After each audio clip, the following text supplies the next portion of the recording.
Hello everyone, स्वागत है आप सभी का पीसीएस बाई तरुण चैनल पर। जैसे कि आप सभी को पता है कि एडुटेरिया का हम बिहार तत्व संग्रह लगा रहे हैं। 5वां संस्करण आ चुका है 2026 वाला, जो कि बिहार के सभी परीक्षाओं के लिए बहुत ही ज्यादा महत्वपूर्ण है।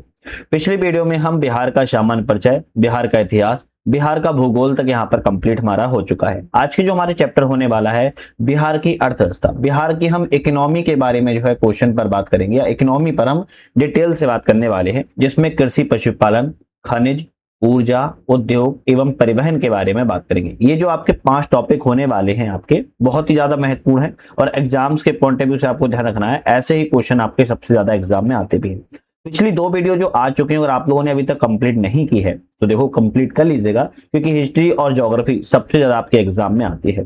और बिहार में अभी एक चीज और रखना है कि बीपीएससी एग्जाम आ रहा है और उसी बीपीएससी को ध्यान में रखते हुए हम बिहार की जीके के आपके लिए एमसीक्यू लेकर आने वाले हैं, जो कि एडुटेरिया का ही है। और बीपीएससी को ध्यान में रखते हुए हम आपका पीवाईक्यू लेके आने वाले हैं, जो कि एडुटेरिया का नया वाला लॉन्च हो चुका है। उसको पीवाईक्यू को हम बहुत जल्द स्टार्ट जो है करने वाले हैं। तो इन सभी चीजों को देखने के लिए चैनल को लाइक शेयर सब्सक्राइब तो कर ही लेना है। साथ में हमारा ऐप भी आ चुका है यूपीएससी नट नाम से, इस पर आपको टेस्ट सीरीज वगैरह मिल जाती हैं, इसको ज्वाइन कर लीजिए, है ना। यूपीएससी नट नाम से डिस्क्रिप्शन में लिंक दे दिया है। तो बिहार की अर्थव्यवस्था, आज हम बिहार की अर्थव्यवस्था इकोनॉमी के बारे में बात करेंगे। तो बिहार आर्थिक सर्वेक्षण 2025-26 के अनुसार बिहार की अर्थव्यवस्था की वृद्धि दर जो है 2024-25 में वर्तमान मूल्यों पर 13.1% है। जो बिहार की वृद्धि दर है 2024-25 के मूल्यों पर 25-26 के अनुसार 13.1% है। किस पर बात की जाए, कह रहा है कि वर्तमान मूल्यों पर। स्थिर मूल्यों पर अगर बात किया तो आप कहेंगे 8.6% है, 8.6% है आपकी स्थिर मूल्यों पर। तो अगर कभी आ जाए कि स्थिर मूल्यों पर कितना है तो आप कहेंगे 8.6%। वर्तमान या चालू मूल्यों पर बात किया है तो आप कहेंगे 13.1% है। बिहार की जीएसडीपी की वृद्धि दर 2023-24 में कितनी पहुंच चुकी है, तो 14.9% तक पहुंच चुकी है। अब बिहार में कुछ सेक्टर भी हैं, हालांकि पूरे भारत में सेक्टर हैं, लेकिन अब बिहार की बात कर रहे हैं तो इसमें प्राइमरी सेक्टर प्राथमिक, द्वितीयक सेकेंडरी मतलब सेकेंडरी, और तृतीयक सेक्टर मतलब टर्सरी। तो ये 3 सेक्टरों की हम बात करेंगे। सबसे पहले हम सकल मूल्य वर्धन में हिस्सा कितना है भारत में और बिहार के हम फाइनेंशियल ईयर 2025 के डाटा के साथ जो है देख रहे हैं। प्राइमरी सेक्टर में बिहार में 18.3 है, जबकि भारत में बात किया तो 19.7 है। द्वितीयक क्षेत्र में बात किया है तो 26.8 आपका सकल मूल्य वर्धन में हिस्सा बिहार का है, जबकि भारत का 25.3% है। तृतीयक क्षेत्र में 54.8 है, जबकि भारत में 55 रहा है। तो सीधी सी बात यह कही जा रही है सबसे ज्यादा योगदान जो है बिहार का तृतीयक क्षेत्र में देखने को मिल रहा है, इसके बाद द्वितीयक क्षेत्र में, इसके बाद प्राइमरी सेक्टर में देखने को मिल रहा है। अब रोजगार में अगर हिस्से की बात की जाए बिहार और भारत में अगर दोनों को देखा जाए तो प्राइमरी सेक्टर में बिहार में सबसे ज्यादा रोजगार है, लगभग 54.2%, वहीं भारत में 46.3% है। द्वितीयक सेक्टर में 23.6% रोजगार है, भारत में 24% रोजगार है। तृतीयक क्षेत्र में 22.2% रोजगार है, वहीं भारत में 29.7% रोजगार है। तो अगर देखा जाए सकल मूल्य वर्धन में तो टर्सरी पहले नंबर पर आता है, दूसरे नंबर पर द्वितीयक क्षेत्र आता है, तीसरे नंबर पर प्राइमरी सेक्टर आता है। जबकि यहां पर आपका प्राइमरी सेक्टर में सबसे ज्यादा रोजगार है, फिर दूसरा सेक्टर में रोजगार है, फिर अंतिम में आपका तीसरे सेक्टर में रोजगार है। तो बिहार का आप सकल मूल्य वर्धन रोजगार में हिस्सा क्या है उसको आप समझ सकते हो। सकल घरेलू उत्पाद करोड़ में बात किया है, वर्तमान मूल्य पर 2024-25 के आंकड़ा की बात किया है तो 9,91,997 रुपए है, जबकि स्थिर मूल्यों पर 2011-12 के आंकड़ों के अनुसार बात किया है तो 5,31,372 रुपए है। वहीं अगर हम बात की जाए प्रति व्यक्ति राज्य में सकल घरेलू उत्पाद की वर्तमान 2024-25 के मूल्यों पर तो प्रति व्यक्ति आय 76,490 रुपए है, जबकि स्थिर मूल्यों पर 11-12 में बात किया है तो केवल 40,973 रुपए है। तो प्रति व्यक्ति आय सकल घरेलू उत्पाद के बारे में आप याद कर पाओगे। बिहार बजट 2026-27 में जो कुल व्यय खर्च करने की बात की गई है वो 3,47,589.76 करोड़ रुपए के यहाँ पर निवेश करने की या व्यय करने की बात की गई है, व्यय करने की बात की गई है, खर्च करने की, जो कि पूर्व का जो वित्तीय वर्ष रहा है उससे 30,694 करोड़ रुपए जो है यहाँ पर अधिक है। 2026-27 के लिए बिहार का जो सकल राज्य घरेलू उत्पाद वर्तमान मूल्यों पर है वो 13.1 लाख करोड़ रुपए होने का अनुमान है, जबकि 25-26 की तुलना में 15% की यहाँ पर वृद्धि बताई गई है। 2024-25 में वर्तमान मूल्य पर सकल राज्य घरेलू उत्पाद की बात किया तो 9,91,997 रुपए है, जो कि प्रति व्यक्ति सकल उत्पाद का 76,490 रुपए है। 2011-12 के जो स्तर मूल्य है वहां का, अगर बिहार का सकल राज्य घरेलू उत्पाद की बात किया तो 5,31,372 रुपए था, और प्रति व्यक्ति सकल राज्य उत्पाद की बात किया 40,973 रुपए था। सबसे ज्यादा प्रति व्यक्ति जीएसडीपी वाला अगर जिला बात किया तो पटना जिला है, जहां पर 1,31,332 रुपए प्रति व्यक्ति है। दूसरे स्थान पर आपका बेगूसराय आता है, जहां पर 61,566 रुपए प्रति व्यक्ति है। तीसरे स्थान पर मुंगेर है, जहां पर 54,469 रुपए प्रति व्यक्ति वाला जीएसडीपी वाला जिले हैं। सबसे कम प्रति व्यक्ति जीएसडीपी वाला जिला शिवहर है, जहां पर केवल 22,047 रुपए प्रति व्यक्ति है। दूसरे नंबर पर अररिया आता है, जहां पर 23,670 रुपए प्रति व्यक्ति है। तीसरे स्थान पर सीतामढ़ी आता है, जहां पर 24,332 रुपए प्रति व्यक्ति बताई जा रही है। इसके बाद अगर हम बात की जाए तो बिहार बजट 2026-27 के अनुसार आय व्यय का जो विवरण है, रुपया कहां से आता है और रुपया कहां पर जाता है। पहले बात समझेंगे हम बिहार में रुपया आता कहां से है, ठीक है। तो केंद्रीय करों में राज्य का जो अंश होता है लगभग 45% के आसपास आता है। राज्य सरकार के कर राजस्व से लगभग 18% के आसपास आता है।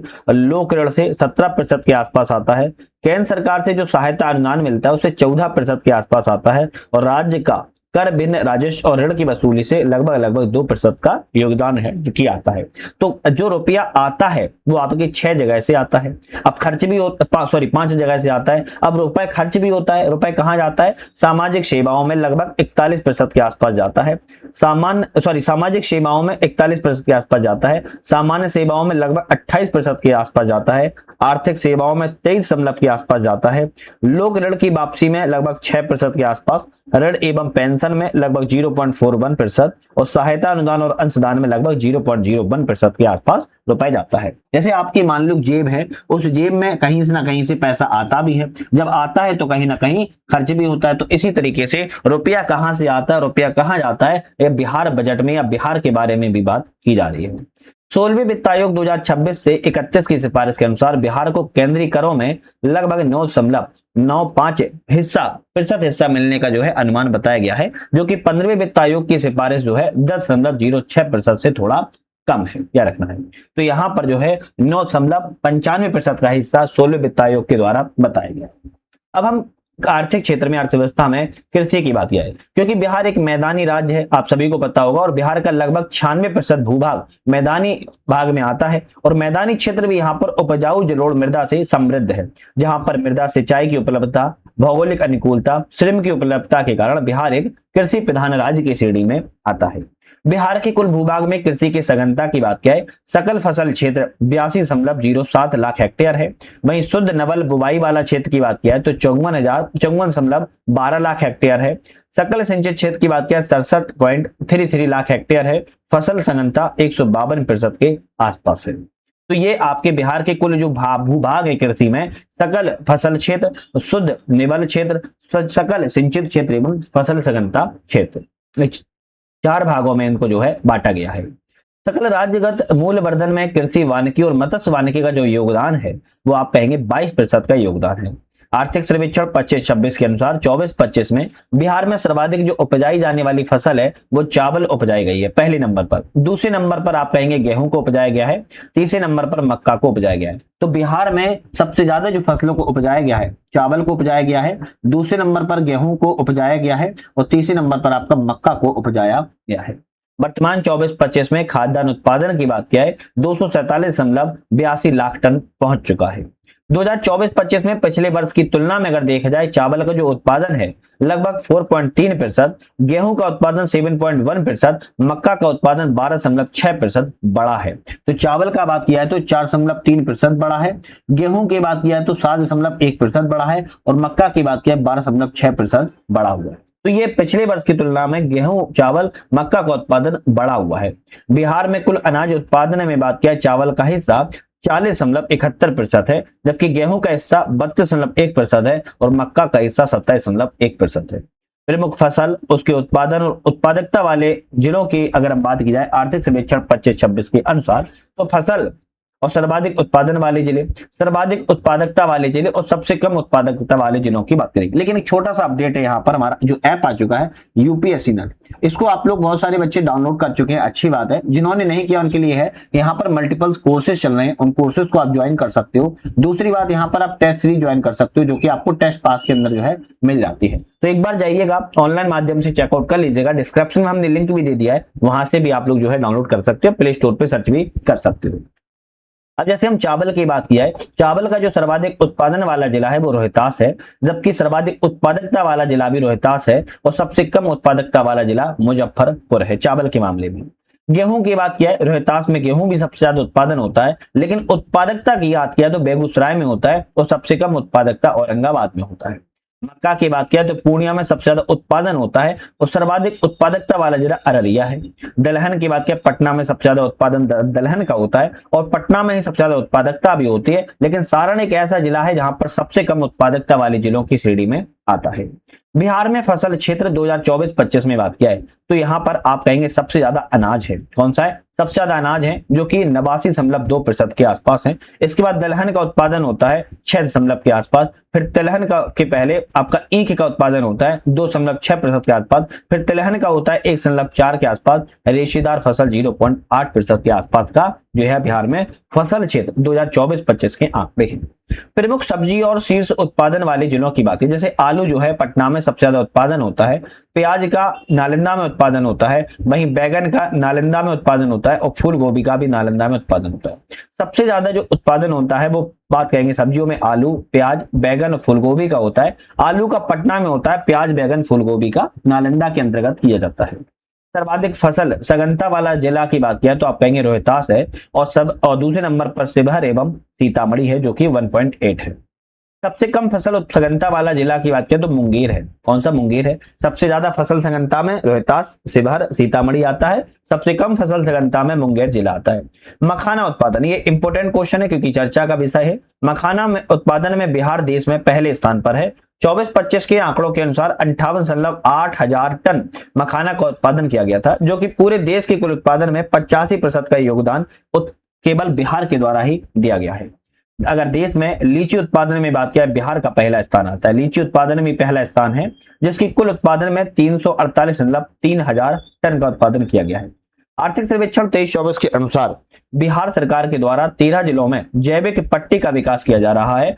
पटना, नालंदा, बक्सर, भोजपुर, सारण, वैशाली, समस्तीपुर, बेगूसराय, भागलपुर, मुंगेर, लखीमसराय, कटिहार एवं खगड़िया में।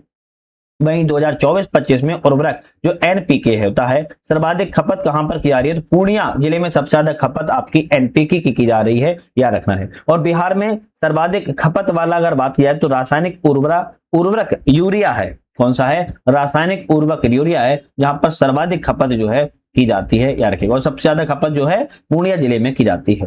कृषि क्षेत्र में बिहार में कुछ नए प्रयास किए गए हैं, जैसे किशनगंज में चाय विकास योजना की शुरुआत की गई है। वैशाली के विदुरपुर में आदर्श बागवानी केंद्र पान की स्थापना की जा रही है। क्रांतिकारी कृषि विकास के लिए शहद उत्पादन के लिए कृषि प्रोत्साहन पराग की शुरुआत की गई है। मखाना उत्पादन को प्रोत्साहन देने के लिए मखाना बोर्ड की स्थापना अभी बिहार में की जा रही है। तो कृषि संबंधी कुछ नए नए प्रयास किए जा रहे हैं, ये भी इंपॉर्टेंट है। अब यहाँ पर आता है कि प्रमुख फल एवं उनके उत्पादक जिले। सबसे ज्यादा केला का उत्पादन होता है केवल 3 जिलों में, मधुबनी, कटिहार, वैशाली में। इसके बाद सर्वाधिक अमरूद का उत्पादन वाले रोहतास, पटना, वैशाली जिले आते हैं। सर्वाधिक लीची उत्पादन में मुजफ्फरपुर, वैशाली, पूर्वी चंपारण आता है। आम के सर्वाधिक उत्पादन में दरभंगा, पूर्वी चंपारण एवं वैशाली जिले आते हैं। तो ये 4 ऐसे फल हैं जो केला, अमरूद, लीची और आम, ये सबसे ज्यादा बिहार में जो है उत्पादन इनका किया जाता है। 2012 से अब तक बिहार के 5 कृषि कर्मण पुरस्कार मिल चुके हैं। 2011-12 में चावल के लिए मिला था, 2012-13 में गेहूं के लिए मिल चुका है, 15-16 में मक्का के लिए मिला, फिर 16-17 में फिर से मक्का के लिए मिला और 2017-18 में गेहूं के लिए मिला है। तो गेहूं के लिए 2 बार मिला हुआ है, 2012-13 में और 2017-18 में, जबकि मक्का के लिए 2015 और 16-17 मिला है और जबकि चावल के लिए केवल 1 बार सबसे पहले 11-12 में मिला था। ये क्या है, 5 बार कृषि कर्मठ पुरस्कार बिहार को मिले हुए हैं, याद रखेगा। बिहार में कृषि के समग्र विकास के लिए राज्य सरकार के द्वारा 4 कृषि रोड मैप भी निर्माण और क्रियान्वयन किए जा रहे हैं। प्रथम कृषि रोड मैप 2008 से 12 के लिए, दूसरा कृषि रोड मैप 2012-17 के लिए, तीसरा कृषि रोड मैप 2017 से 22 के लिए लाया गया था और तीसरे कृषि रोड मैप को ही कार्यकाल बढ़ाकर 2023 तक किया दिया गया था। अगर हम बात की जाए चौथा कृषि रोड मैप की बात हम यहाँ पर की जाए तो चौथा कृषि रोड मैप की बात की जाए तो चौथा कृषि रोड मैप का जो कार्यकाल है वो 1 अप्रैल कब की है, 1 अप्रैल 2023 से 31 मार्च 2028 तक के लिए होगा। तो ये तो आपको पहले डेटा याद कर लेना है। इस रोड मैप का जो शुभारंभ है 18 अक्टूबर 2023 को भारत की राष्ट्रपति श्रीमती द्रौपदी मुर्मू के द्वारा किया गया था और इस रोड मैप में जलवायु अनुकूल कृषि आधुनिकीकरण पे विशेष बल जो है दिया गया है। इस रोड मैप को बिहार के 12 विभागों में भी जोड़ा गया है। अगर हम बात किया है 12 विभागों को आपको थोड़ा सा नेट से याद कर लेना है, इस बुक में नहीं दिए गए हैं। अब हम बात किया है कि बिहार में जो फसल उत्पादन के प्रकार हैं वो कौन कौन से हैं। सबसे पहले आपकी रबी फसल, सभी जानते हो रबी फसल अक्टूबर नवंबर के महीने में बोई जाती है, मार्च अप्रैल में काटी जाती है। इसमें गेहूं, चना, सरसों, मटर, आलू, जौ प्रमुख इसके उदाहरण होते हैं। दूसरी आती है आपकी खरीफ फसल जो कि जून जुलाई में बोई जाती है, नवंबर दिसंबर में काटी जाती है। धान, गन्ना, ज्वार, बाजरा, मक्का, अरहर इसके प्रमुख उदाहरण हैं। तीसरी आती है जायद फसल जो कि रबी और खरीफ की फसल के बीच 2-3 माह में उगाई जाने वाली फसल है। अप्रैल मई में बोई जाती है, जून जुलाई में काटी जाती है। मक्का, जूट, मरुआ, तरबूज, ककड़ी, मूंग, लोबिया, पत्तेदार सब्जियां इसके प्रमुख हैं, उदाहरण हैं। जो आपके बिहार में फसल के उत्पादन के प्रकार हैं रबी फसल, खरीफ फसल और जायद फसल, इनको याद कर लेना। कभी कभी आता है कि रबी फसल कब बोई जाती है, कब काटी जाती है, कौन सी फसल बोई जाती है, याद रखना है। अब बिहार में जीआई टैग दिए गए हैं 2000 अप्रैल 2026 तक के यहाँ पर आंकड़े हैं और जीआई टैग से संभवतः मुझे ऐसा लगता है 1 या 2 क्वेश्चन आ सकते हैं, तो थोड़ा याद रखने की कोशिश करिएगा। इस तरफ उत्पाद है, स्थान है और किस क्षेत्र में दिया गया है। तो ये आपके जो मधुबनी वाला चित्रकला है वो मिथिला स्थान से दिया गया है। सिक्की घास शिल्प उत्तर बिहार से मिला हुआ है। सुजनी कढ़ाई मुजफ्फरपुर जिले को दिया गया है। सिल्क भागलपुर जिले को दिया गया है। मंजूषा आर्ट भागलपुर जिले को मिला है। पिपली वर्क भागलपुर जिले को मिला है और पत्थर कट्टी स्टोन आर्ट 2025 में गयाजी को मिला है। और ये सभी क्या है, ये सभी आपके हस्तशिल्प उत्पाद वाले क्षेत्र हैं या हस्तशिल्प जो है सेक्टर है, याद रखना है। तो मधुबनी चित्रकला मिथिला स्थान से, सिक्की घास उत्तर बिहार से, सुजनी कढ़ाई मुजफ्फरपुर से, सिल्क भागलपुर से, मंजूषा आर्ट भागलपुर से, पीपली वर्क आपके भागलपुर से, पत्थर कट्टी स्टोन आपके गयाजी से। तो आपके ये जो सुजनी, सिल्क और मंजूषा है, ये नहीं सॉरी माफी चाहता हूं, आपके सिल्क, मंजूषा और पिपली वाला वर्क जो है आपके तीनों भागलपुर से संबंधित है। इसके बाद आता है सिलाब खाजा। सिलाब खाजा नालंदा को मिला हुआ है और ये क्या है, मिष्टान जीआई टैग है। जर्दालू आम की बात किया तो भागलपुर को दिया गया है। वहीं कतरनी चावल की बात किया, ये भी आपके भागलपुर को मिला हुआ है। मगही पान की बात किया तो औरंगाबाद, नवादा, पटना को तीनों को मिला हुआ है। शाही लीची मुजफ्फरपुर से संबंधित है। मिथिला मकाना दरभंगा, मधुबनी आदि को मिला हुआ है। मरचा धान या चूड़ा 2023 में पश्चिमी चंपारण को दिया गया था। और ये आपके 6 के 6 जो जीआई टैग है वो कृषि क्षेत्र से संबंधित है। तो टोटल आपके कितने जीआई टैग हो जाते हैं, 14 जीआई टैग बिहार में, याद रखेगा।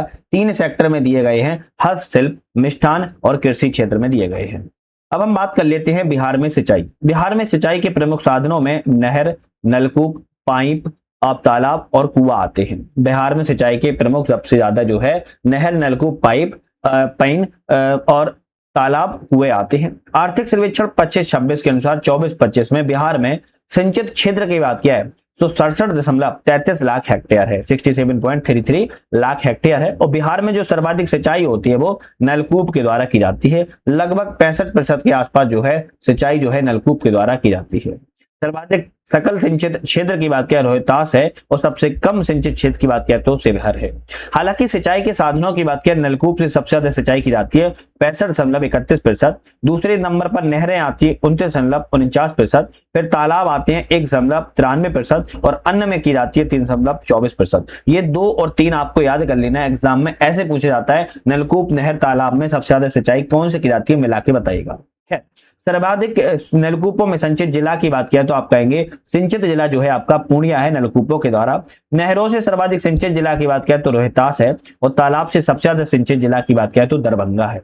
ये नलकूप, नहरें और तालाब से नलकूपों के द्वारा पूर्णिया में, नहरों के द्वारा रोहतास में, तालाबों में सर्वाधिक सिंचित जिला आपका दरभंगा जिला आता है। अब हम सिंचाई के बाद पशुपालन की बात करेंगे। कृषि प्रधान जब राज्य है तो इसके कारण पशुपालन रोजगार और आय का भी प्रमुख साधन बिहार में माना जाता है। आर्थिक सर्वेक्षण 23-24 के अनुसार बिहार में 2019 में पशुओं की जो कुल संख्या है 365.4 लाख है, याद रखना है। 2023-24 में पशुधन के उत्पादन की स्थिति 25-26 की बात किया है तो यहाँ पर 2023-24 वर्ष है, यहाँ पर 24-25 का वर्ष है, तुलना कर रहे हैं। दूध के उत्पादन में बात किया है तो 128 लाख टन के आसपास 2023-24 में था, जबकि 24-25 में 134 लाख टन हो चुका है। अंडा के उत्पादन में पहले 344 करोड़ था, अब 378.4 करोड़ हो चुका है। मछली के उत्पादन में पहले 8.73 लाख टन थी, अब 9.7 लाख टन हो चुकी है। मांस के उत्पादन में 3.96 लाख टन था, अब 4.2 लाख टन हो चुका है। ऊन के उत्पादन में 23-24 का आंकड़ा नहीं था, लेकिन 24-25 में 1.8 लाख टन केजीएस हो चुका है। तो आप देख पा रहे हो 2023-24 से 25-26 में आंकड़े को, अगर 24-25 में आंकड़ों को देखा जाए तो बढ़ता हुआ हर चीज में नजर आ रहा है, वृद्धि देखने को मिल रही है। बिहार में पशुओं की संख्या, प्रतिशत और अग्रणी जिलों की बात किया है।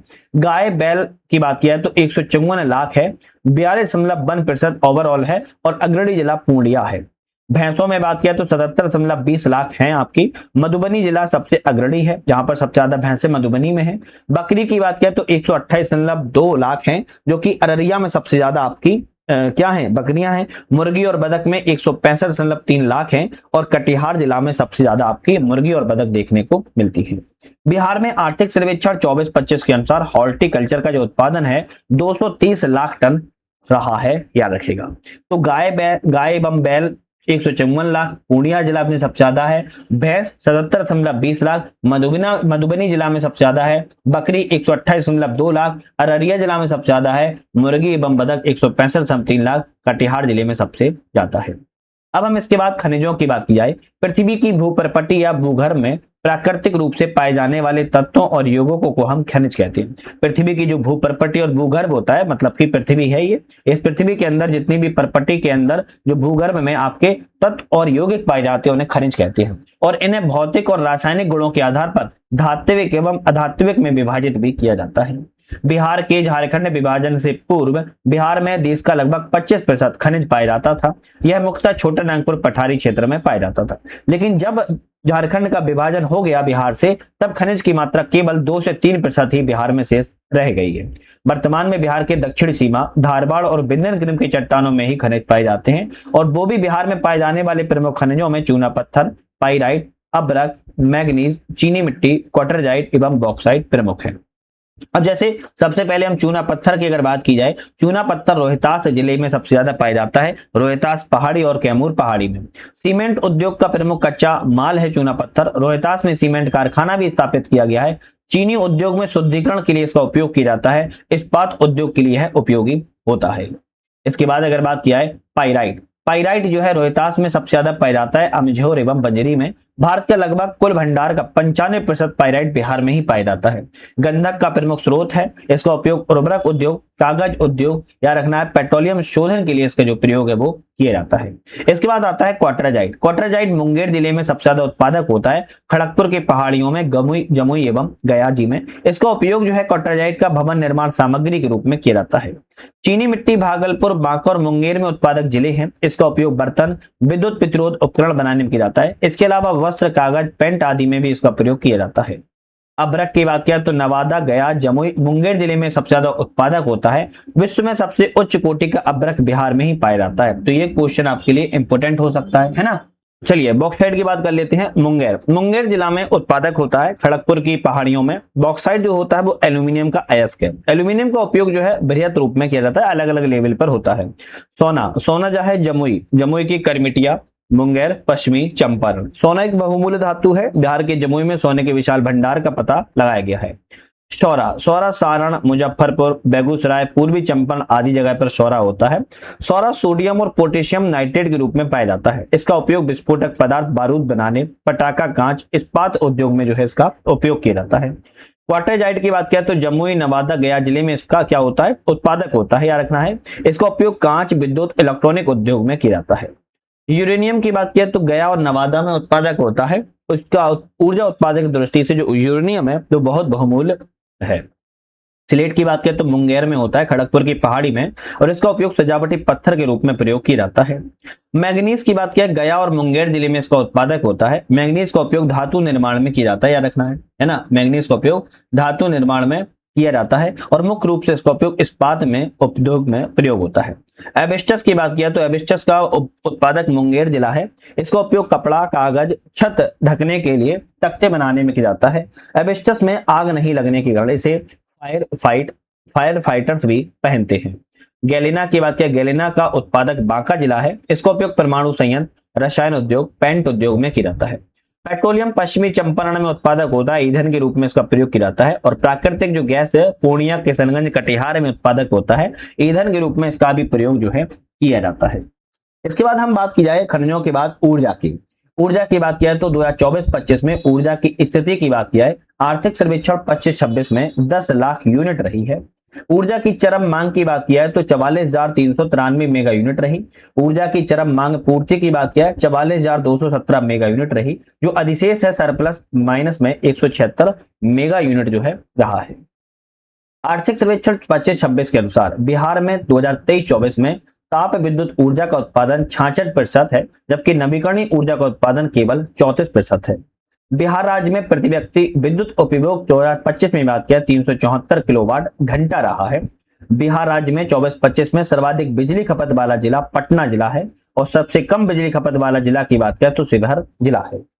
ऊर्जा की चरम मांग 2025-26 में 47,969 मेगा यूनिट है, जबकि 26-27 में बताई जा रही है 48,980 मेगा यूनिट रहने का अनुमान है। मतलब कि ऊर्जा की जो मांग है वो बढ़ती हुई नजर आ रही है। ये अपने आप में इंपोर्टेंट क्वेश्चन है।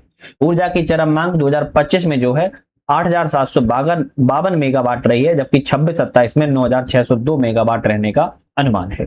अब हम एक डायग्राम के माध्यम समझे। सबसे ज्यादा ताप विद्युत 66%, इसके बाद आपका सौर विद्युत 16%, फिर जल विद्युत 12%, फिर पवन से ऊर्जा जो है 6% का योगदान जो है आपको यहाँ पर देखने को मिलता है, या रखेगा।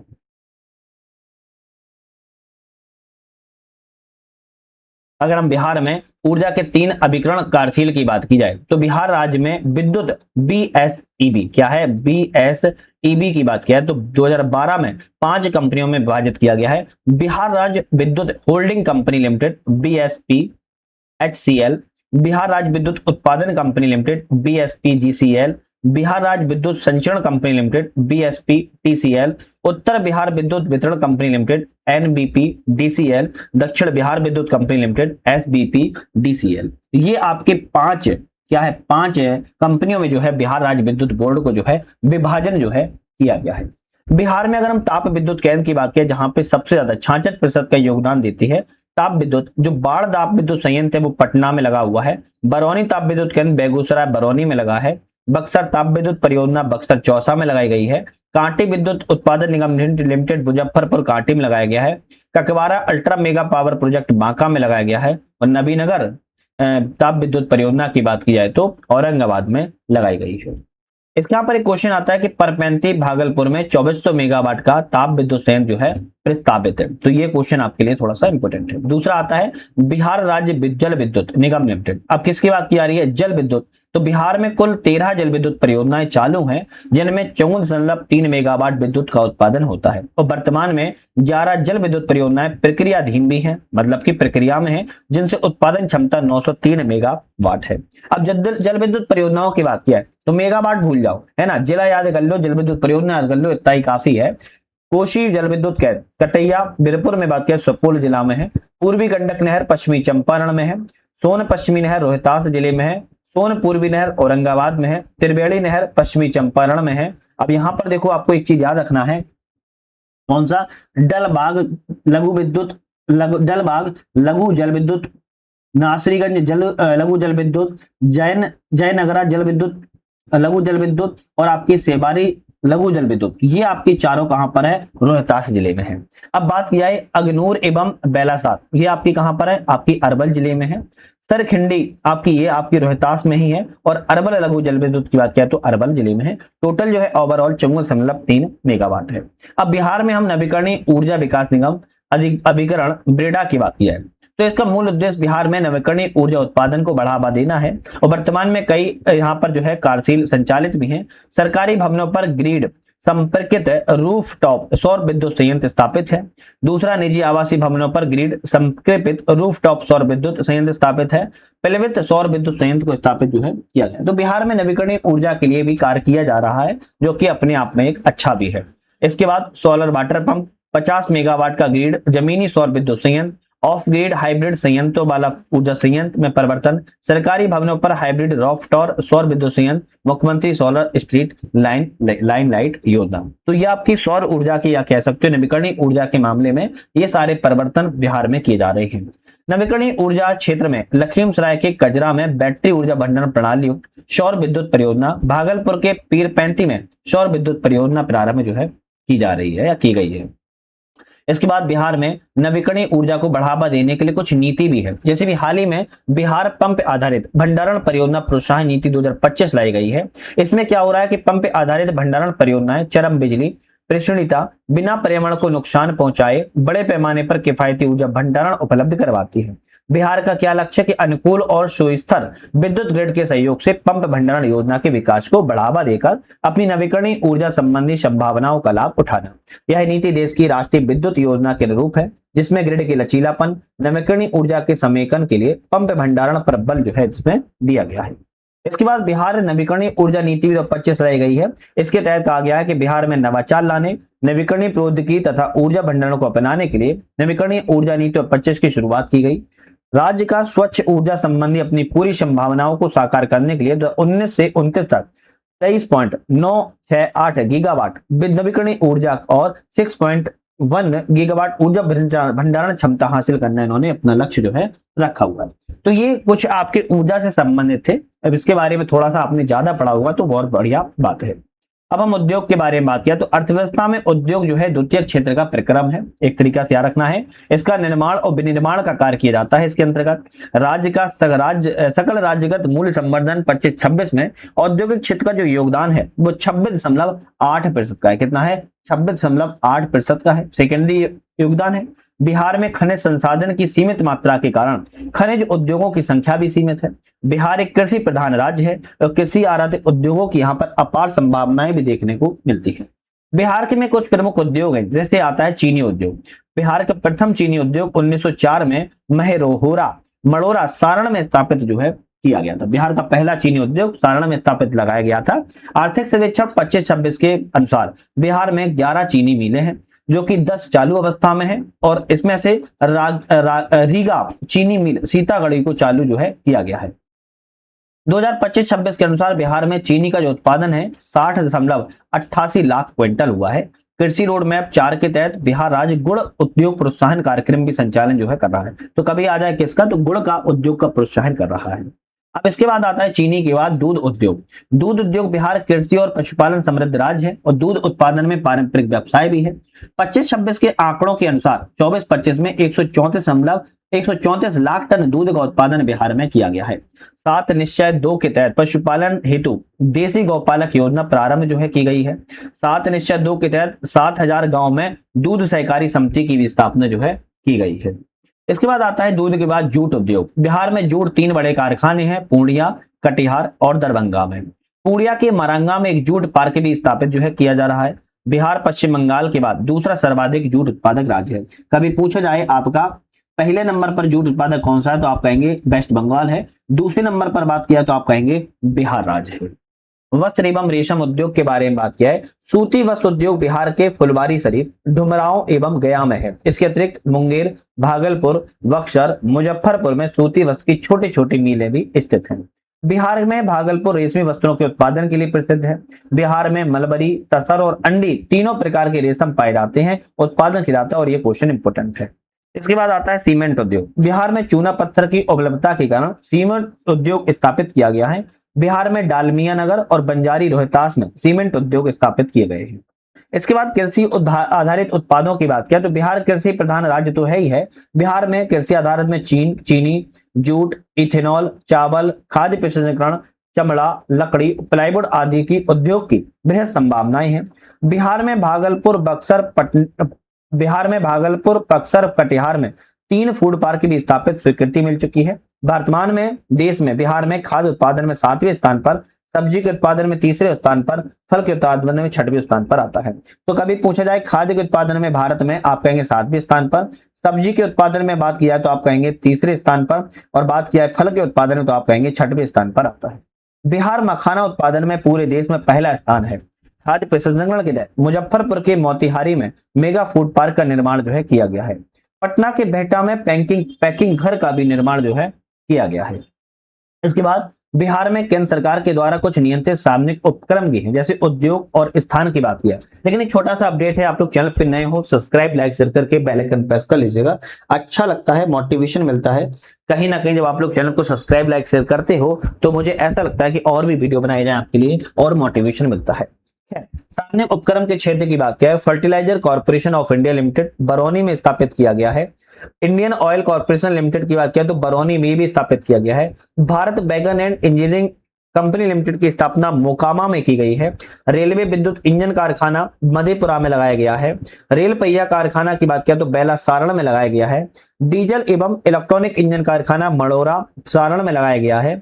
वहीं कैरेज रिपेयर रेल वर्कशॉप की बात किया तो हरनौत नालंदा में लगाया गया है। तो ये उद्योग हैं, किस स्थान पर लगाया गया इसके बारे में बात की गई है। अब बिहार राज्य के अधीन कुछ औद्योगिक उपक्रम भी हैं, जैसे Bihar state scooters limited Fatuha Patna में है। Bihar state sugar corporation limited Patna में है। Bihar state agro industry development corporation Patna में है। Bihar state dairy corporation limited Patna में है। Bihar state industrial development corporation Patna में है। Bihar state forest development corporation Patna में है। Bihar state finance corporation Patna में है। Bihar state text book publishing corporation Patna में है।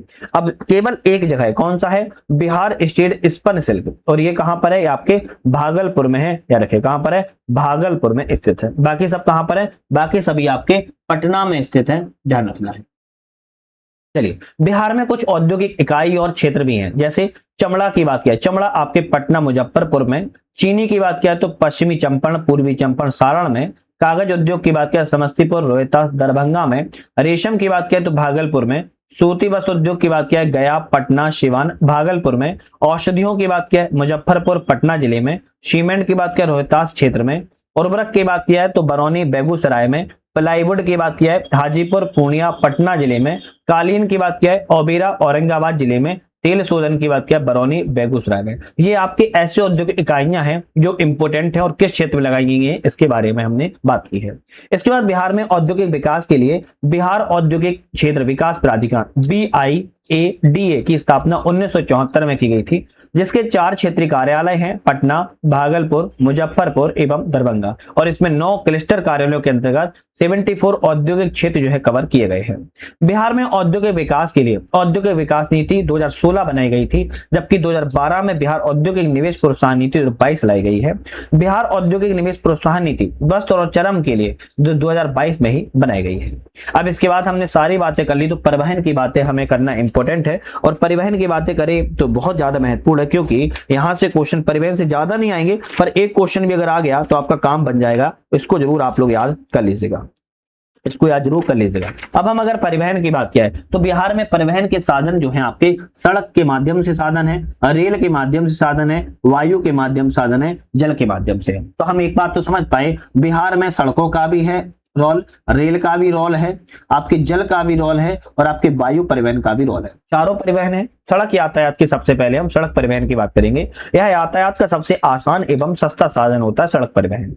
अब सड़क बिहार में बात किया है नेटवर्क की 25-26 के आंकड़ों के अनुसार, राष्ट्रीय राजमार्ग नेशनल हाईवे की लंबाई जो है 6389 किलोमीटर है। पटना में सबसे ज्यादा है 506 किलोमीटर, और सबसे कम शिवहर में केवल 22 किलोमीटर। इसके बाद प्रांतीय राजमार्ग स्टेट हाईवे की लंबाई 3617 किलोमीटर है। गया में सबसे ज्यादा है 211 किलोमीटर, और शिवहर में सबसे कम है केवल 12 किलोमीटर। मुख्य जिला पथ जो आपके MDR जिसे कहते हैं 16,784 किलोमीटर में है। पटना में सबसे ज्यादा 1119 किलोमीटर, शिवहर में सबसे कम है 46 किलोमीटर। ग्रामीण पथ जो कि पक्की सड़कों के अंतर्गत आता है, यहाँ पर 1,19,067 किलोमीटर है, जो कि मधुबनी में सबसे ज्यादा है 6,667 किलोमीटर 6,067 किलोमीटर, और अरवल में सबसे कम है केवल 498 किलोमीटर। तो ये आपके मार्ग हैं NH, SH, एमडीआर एवं ग्रामीण सड़कें। बिहार से गुजरने वाली 4 मेगा एक्सप्रेसवे की बात किया है, गोरखपुर सिलीगुड़ी पहली है जो कि 417 किलोमीटर में है, दूसरी रक्सौल हल्दिया आपकी 408 किलोमीटर में है, तीसरी बक्सर भागलपुर आपकी 300 किलोमीटर में है, पटना पूर्णिया चौथे नंबर की आपकी 250 किलोमीटर में। और ये बिहार से गुजरने वाले 4 मेगा एक्सप्रेस भी है। 4 मेगा एक्सप्रेस में है गोरखपुर सिलीगुड़ी, रक्सौल हल्दिया, बक्सर भागलपुर, पटना एवं पूर्णिया। प्रति 1000 वर्ग किलोमीटर भौगोलिक क्षेत्र पर 3167 किलोमीटर पथ घनत्व के साथ बिहार का देश में तीसरा स्थान आता है। पहले स्थान पर केरल है, दूसरे स्थान पर पश्चिम बंगाल है। अब सड़क परिवहन के बाद अब हम रेल परिवहन की बात करेंगे। बिहार में प्रथम रेल मार्ग का निर्माण 1862 में किया गया था, हावड़ा से मुगलसराय रेल मार्ग के दौरान। भारत में रेल परिवहन में बिहार का स्थान पूछा जाए तो आप कहेंगे 8वां स्थान है। भारत में रेल नेटवर्क की बात किया तो 4.4% हिस्सा बिहार के अंतर्गत जो है आता है। बिहार में कुल 4 रेल मंडल हैं। सोनपुर मंडल जिसे ईसीआर कहते हैं, दानापुर मंडल जिसे ईसीआर कहते हैं, समस्तीपुर मंडल इसे भी ईसीआर कहते हैं और कटिहार मंडल इसे एनएफआर के अंतर्गत रखते हैं। तो 4 मंडल आते हैं आपके बिहार के अंतर्गत। भारतीय रेलवे को 19 रेल जोनों में बांटा गया है और बिहार में मात्र एक रेल जोन है जो कि पूर्व मध्य रेलवे हाजीपुर में स्थित है, जिसकी स्थापना 1 अक्टूबर 2002 को की गई थी। पटना मेट्रो रेल की परियोजना की बात किया, इसका शिलान्यास प्रधानमंत्री नरेंद्र मोदी ने 17 फरवरी 2019 को किया था। इसके प्रथम चरण में दानापुर से खमनी चक तक 17.93 किलोमीटर तक मेट्रो का निर्माण किया जाएगा। वहीं दूसरे चरण में पटना रेलवे स्टेशन से पाटलिपुत्र बस पड़ाव तक किया जाएगा, लगभग 14 किलोमीटर का मेट्रो का निर्माण। मेट्रो निर्माण का कार्य दिल्ली मेट्रो निगम के द्वारा किया जा रहा है। मेट्रो कार्य के लिए कुल व्यय जो है भारत सरकार और बिहार सरकार 20% व्यय के साथ कर रही है, जबकि 60% जो है सुलभ ऋण के रूप में जापान अंतर्राष्ट्रीय सहयोग अभिकरण जीका के द्वारा किया जा रहा है। मुख्यमंत्री नीतीश कुमार ने 6 अक्टूबर 2025 को पटना में बिहार की पहली मेट्रो रेल सेवा के हिस्से का उद्घाटन किया था, जो कि 3.45 किलोमीटर दूरी तय करेगी पाटलिपुत्र बस टर्मिनल से 0 माइल भूतनाथ तक। सितंबर 2024 में बिहार में 4 नए मेट्रो शहर की घोषणा की गई है, मुजफ्फरपुर, गयाजी, दरभंगा एवं भागलपुर। यहाँ पर भी भारत सरकार और बिहार सरकार 20% का हिस्सा राशि व्यय करेगी, 60% बाहरी अभिकरण के द्वारा की जाएगा। अब इसके बाद आता है वायु परिवहन। बिहार में वायु परिवहन की शुरुआत 1960 में की गई थी। भारत सरकार के द्वारा नागरिक उड्डयन नीति 2016 स्वीकृति की गई है। इसके तहत आम नागरिकों को हवाई सेवा उपलब्ध कराने के लिए उड़े देश का आम नागरिक परिकल्पना भी शुरुआत की गई है। 29 मई 2025 को प्रधानमंत्री नरेंद्र मोदी ने पटना के नए आधुनिक टर्मिनल का उद्घाटन जो है किया हुआ है। बिहार में कुछ वर्तमान में चालू हवाई अड्डों की बात किया है। जयप्रकाश अंतर्राष्ट्रीय हवाई अड्डा पटना में है, गयाजी अंतर्राष्ट्रीय हवाई अड्डा ये भी पटना में है। तो ये कैसे हैं, दोनों इंटरनेशनल एयरपोर्ट हैं। दरभंगा हवाई अड्डा दरभंगा में है। चूनापुर हवाई अड्डा की बात किया तो पूर्णिया जिले में है और रक्षा उद्योग से संबंधित है।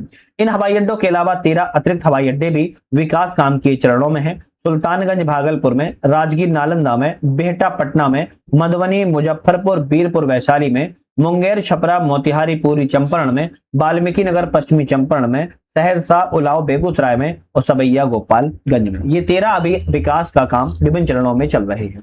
इसके बाद आता है आपका जल परिवहन। जल परिवहन की बात किया तो जल परिवहन समुद्र और नदियों के माध्यम से किया जाता है। बिहार एक भू आबद्ध राज्य है। बिहार में केवल नदियों के माध्यम से ही जल परिवहन होता है। 2016 में भारतीय अंतर्देशीय जलमार्ग प्राधिकरण के द्वारा राष्ट्रीय जलमार्गों की संख्या 5 से बढ़ाकर अब 111 कर दी गई है और बिहार से गुजरने वाले राजमार्गों की जलमार्गों की सूची की बात की जाए तो आपके राजमार्ग 1 गंगा नदी पर है। उत्तर प्रदेश, बिहार, झारखंड, पश्चिम बंगाल कवर करता है, 1620 किलोमीटर में है। राष्ट्रीय जलमार्ग 37 गंडक नदी पर है। बिहार एवं उत्तर प्रदेश में 296 किलोमीटर कवर करता है। राष्ट्रीय जलमार्ग 40 घाघरा नदी पर है। बिहार उत्तर प्रदेश में 354 किलोमीटर कवर होता है। राष्ट्रीय जलमार्ग 54 कर्मनासा नदी पर है। बिहार उत्तर प्रदेश में 86 किलोमीटर कवर होता है। राष्ट्रीय जलमार्ग 58 कोसी नदी पर है, केवल बिहार में है, 236 किलोमीटर। राष्ट्रीय जलमार्ग 81 केवल पुनपुन नदी पर बिहार में है, 35 किलोमीटर पर। राष्ट्रीय जलमार्ग 94 सो नदी पर है बिहार में और यह केवल 141 किलोमीटर पर है। तो केवल 3 ऐसे हैं जो केवल बिहार में है, जबकि 37, 40, 54 बिहार उत्तर प्रदेश में है, जबकि राष्ट्रीय जलमार्ग 1 जो है आपका 5 आपके राज्यों में फैला हुआ है। बिहार सरकार की 7 निश्चय जो योजनाओं पे हमने बात की है, इसके बारे में आप चाहो तो पढ़ सकते हो।